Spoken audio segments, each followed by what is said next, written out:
अस्सलामुअलैकुम दोस्तों, मैं हूं नवीद अहमद और आप देख रहे हैं birds health care and breeding का एक फ्रेश और ज़बरदस्त एपिसोड। दोस्तों, अभी मैं दाना डालने के लिए आया था तो मैंने सोचा बॉक्सेस को चेक कर लिया जाए कि किस बॉक्स में क्या अभी प्रोग्रेस चल रही है। तो मैंने देखा कि ये बच्चा जो है माशाल्लाह निकलने वाला था, लेकिन आप देख सकते हैं कि इसके अंडे के अंदर एक झिल्ली होती है। वो झिल्ली इसके नाक के ऊपर जो है वो चिपकी हुई है और इसके साथ साथ इसके मुंह के अंदर भी। और इस वजह से बच्चे को अच्छे से सांस नहीं आ रहा।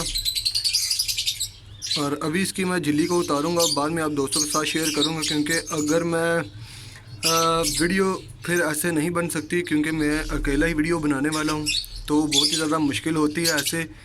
तो कोशिश करता हूं, देखते हैं कि कितनी देर में उतरती है। जैसे ये क्लियर होगा तो मैं आप दोस्तों के साथ शेयर करूंगा। पहले मैं समझा था शायद बच्चा हिल नहीं रहा, शायद एक्सपायर हो गया, लेकिन अल्लाह का शुक्र है कि बच्चा बिल्कुल ठीक है। तो अभी इसकी जो नाक और मुंह को खोलता हूं ताकि ये सांस लेने में से मुश्किल ना हो।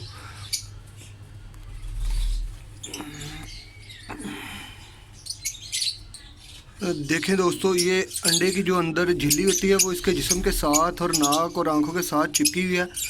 और ऐसी कंडीशन में अगर बच्चा होता है तो वो बाहर नहीं निकल सकता, जिसकी वजह से 1-2 दिन के अंदर जो है अंडे के अंदर ही बच्चा जो है वो एक्सपायर हो जाता है। तो इसको निकालने की कोशिश करते हैं। पहले मैंने सोचा क्यों ना आप दोस्तों को तफसील के साथ दिखाया जाए, समझाया जाए कि ये देखें, अभी झिल्ली जो है वो आपको नज़र आ ही रही होगी। अगर आपको मैं दिखा सकूं, ये जिस्म के साथ चिपक जाती है, जिसकी वजह से कह लें कि बच्चा अंदर हरकत नहीं कर पाता। अगर सांस ना आए तो बच्चा जो है वो एक्सपायर भी हो सकता है।